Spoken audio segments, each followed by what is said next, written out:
မင်းတို့ကရံဖြစ်ရတော့အောင်မြန်ဘာတွေညင်းကြတာတော့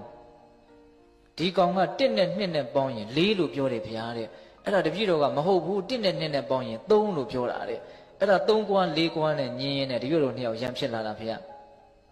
အဲ့ဒါဘုန်းကြီးကတအောင်လောက်စဉ်းစားပြီးတော့ဂိုင်းအဲ့လိုဆိုရင်1နဲ့2နဲ့ပေါင်း3ဆိုတဲ့ကောင်လာခဲ့လို့ခေါ်တယ်တဲ့ကလေးကတော့ငါ့ကိုချီးမွမ်းတော့မယ်လို့ထင်ကောင်းထင်မယ်ပေါ့ဟုတ်လား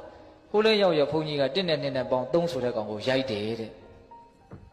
အဲ့တော့ဒီကလေးကဟာငါမှန်လဲမှန်ရတဲ့နဲ့ရိုက်ခံရတယ်ဘာလဲမသိဘူးပေါ့အဲ့ဒါနဲ့ဘုန်းကြီးကမင်းကိုငါဘာကြောင့်ရိုက်တယ်ဆိုတာမင်းသိနားလည်ဟာမတူဘူးငါရှင်းပြမယ်တဲ့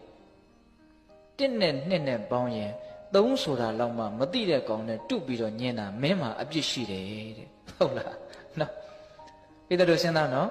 1နဲ့2နဲ့ပေါင်းရင်3ဆိုတာလောက်မှမသိတဲ့လူနဲ့တုပြီးတော့ညင်းတာဗါတယ်အပြစ်ရှိတယ်တဲ့